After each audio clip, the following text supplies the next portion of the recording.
YouTube, we're back from the trade show in Miami. Picked up a few exciting things, include the one that's on my wrist, so stay tuned. It's going to be a hell of an unboxing.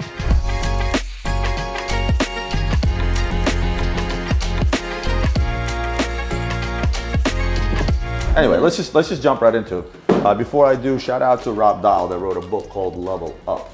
I read the book, Adrian read the book, and now we're going to give a copy to every one of our salespeople, yourself included. How to get focused, stop procrastinating, and upgrade your life. I've always said procrastination is like masturbation. At the end of the day, you end up yourself anyway. So that's procrastination is probably the leading cause of salespeople going bad. Read the book. Anyway, shout out Rob. Thanks for the book. Did you sign it for me?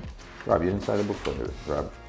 Come on now. I'm going to jump into a couple of Pateks that we brought back from Miami, and in my mind, I think, well, first of all, Marco, 5905 or 5712? No, this is a 5205. 5205 5172. or 5572. I was close. I mean, the thing is okay, so Patek made the annual calendar in a wristwatch, but to me, the most prestigious complication, or one of them, is a manual wine chronograph. So I think the manual wine chronograph. So you're taking this all day. Yeah, so 100%. first of all, this is contrary to all belief. This is actually white gold. This is Patek stepping away from that traditional. Oh, blue strap, blue dial, definitely platinum. Well, it's not. No diamond at 6 o'clock.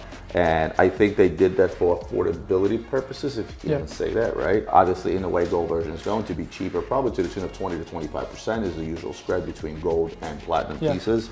I think it's a hell of a looker, and I'm gonna go out on a limb. My favorite chronograph from Patek Philippe used to be the 5070.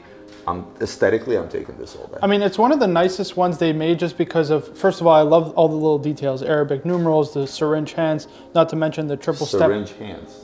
It's the syringe hand? The hand look like a syringe. Yeah, that's what they're called. And then the triple step lugs. I think this is, and not to mention the value on these, this is one of the best value. You'll find these under a 5070, priced under a 5170 even, and it's a modern size, modern Patek Philippe I think they certainly did a better job than the 5170 aesthetically.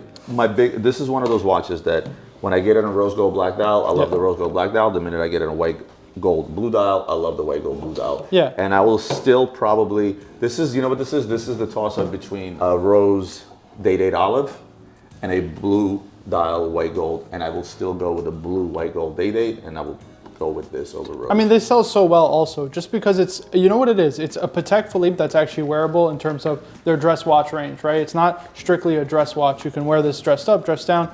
That's really what they're aiming for. I'm gonna go back to a blast from the past for me, and this is the Audemars Piguet Maserati MC12 Tourbillon. Maserati celebrated their 90th anniversary, and in partnership with Audemars Piguet, they came out with this watch. These came out in the heat of the market, 05, 06 or something, I think it was. It was really the era of limited being hot. Yep. Because they knew whatever Audemars Piguet made something limited, it would be hot. So they made this in a limited edition, and guess what? It was hot.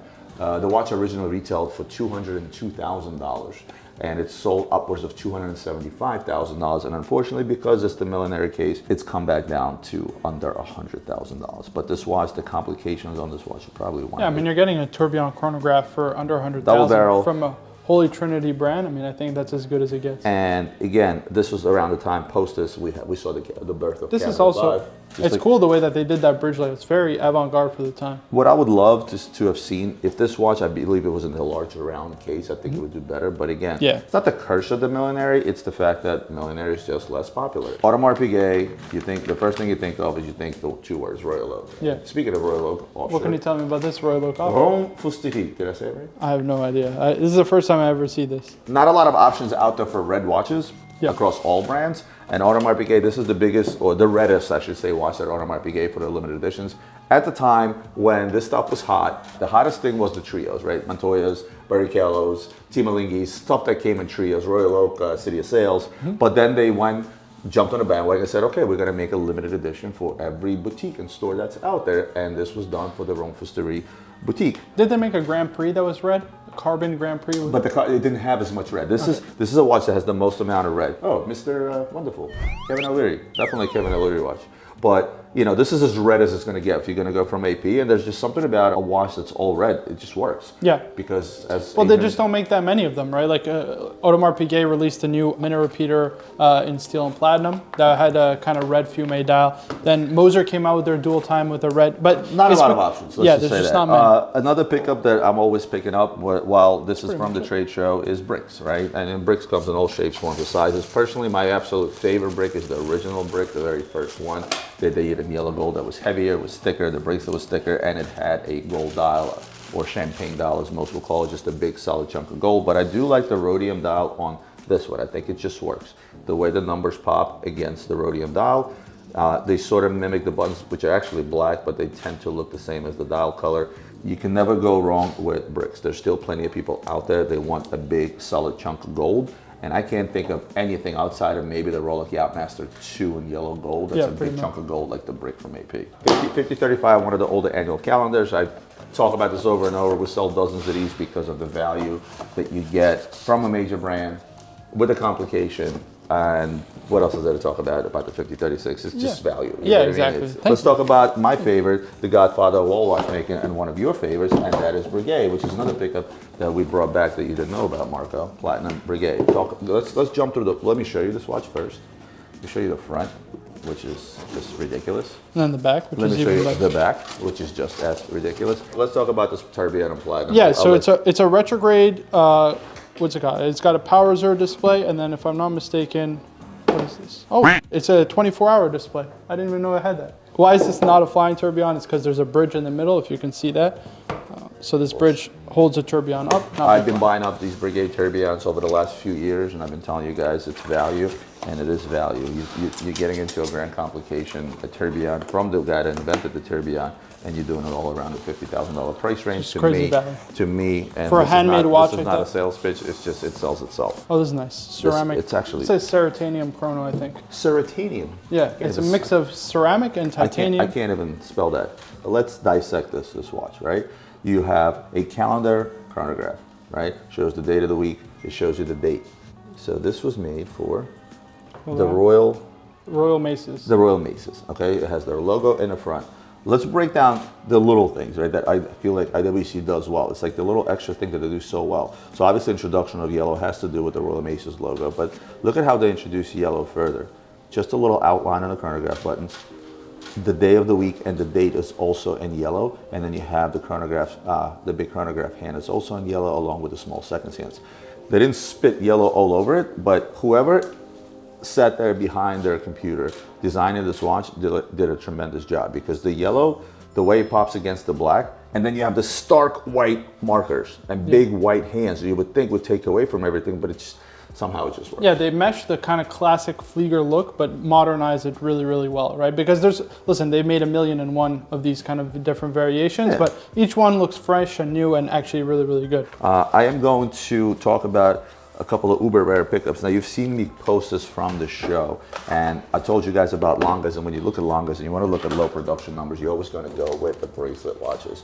And I showed you this guy's on Instagram while we were at the show. Nina was with us. I showed you the rose gold and mother of pearl. This watch sold 14 minutes after we posted the reel on both, right? And now we're left with the mother of pearl. What was also rare is I actually managed to find them with box and papers. A lot of these watches that come from the era that these watches came from, boxes and papers weren't that important. I feel like they weren't. Gotten low, because again, and it's not that this would be like an early to mid 2000s watch. And I'm not even talking about they weren't that important. It's just you simply talk about the time frame. You know, when 20 years go by, shit tends to get lost, right? Or damaged, or you know, a lot of these boxes they get damaged due to humidity and they wither, and people throw them out. So to find these as complete full size, these actually had the original hand tags. The box of papers came in today. I saw it. Was pretty amazing. But again, I've always talked about one thing and one thing only, is the fact that these guys, they didn't make their bracelets. They would go out there, they would find somebody to make a good bracelet, which is not an easy feat to do. And the money that they had to charge or pay for these bracelets versus the upcharge they could put on the watches also wasn't really that lucrative for them, because they didn't make the bracelets. So, you know, they want to make money on their watches. They needed to introduce an option over bracelets because some people only wear watches on the bracelets to capture that client base, if you will. But at the end, you end up with a very, very low production. Out of the two, it's actually the black dial rose gold that's rarer than the mother of pearl. This is the second one of these we had. Yeah. And oddly enough, we get these sometimes and they're on different bracelets depending on who they use. Like I've had this watch, but the bracelet was actually different. And again, I think the rare one of them all, the rarest one of them all, I'm gonna let you talk about this guy. Seemingly a tiny little A.Lange one, not a big deal, right?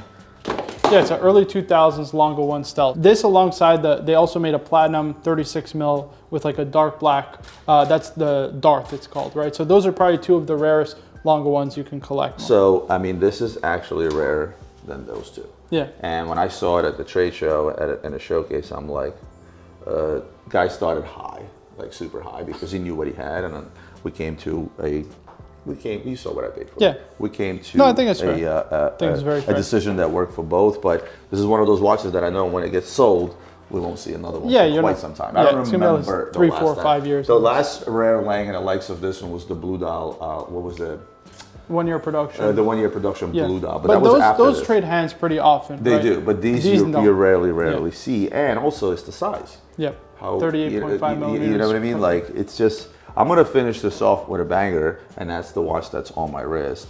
And I'm gonna let Marcus started drooling when I brought this in. So let's quickly go through the 3 iterations of this watch. Okay, this is the brass movement. I know it doesn't look brass, but this is a brass movement. Then they later went to the rose movement. So with this tourbillon, the remontoire you see here in the middle, it's open. Want to tell people about the remontoire? Yeah, sure. So it's a constant force device essentially, which allows for an equal supply of torque to the movement, or in this case to the mainspring which is actually within a tourbillon. And at the time it was super groundbreaking because you did not see those two complications come together in a wristwatch at all, right? He was the first one to combine these. Now there's a ton of different variations, but to have kind of that exposed remontoire is really cool to see along with that 60-second tourbillon. But this is so this would be the second kind of generation, the first being the subscription or the souscription. That's why I got the word, subscription. Souscription, which were the gold dials that typically... The subscription, was the remontoire exposed? Yes, it was also exposed. So it was a gold dial which had the 1 of 20. Now they made a lot more than 20, they just weren't all numbered. And then after that came this. So after this is the T model, and then after is the TN, which had the running seconds. That's probably the longest running production, and then now they make the vertical one. But this is super rare. To put into context, FP Journe made 2,000 brass movements. I know for a fact a little over 500 were resonances, but you have to also take into consideration he made 99 pieces of the ruthenium set, so that's that's another like 500 there. So maybe there's another 200 to 500 of these out there on the market today. So it's crazy to think how rare a watch like this is, and they rarely ever trade hands. Subscription, I appreciate all of you guys to yeah, be sure to subscription. Make sure to subscribe to the YouTube channel, like, comment, share, subscribe, absolutely, and then give Marco a follow on his Instagram account. We're actually making him do more content than before because I said he needs to share that knowledge with the world. So you'll hear things like subscription and amongst any other owns and whatever you want to call it. Instagram, TikTok. Thank you so much. I appreciate it, Marco. Thanks for joining me. Yes, sir. We'll see you on the next one.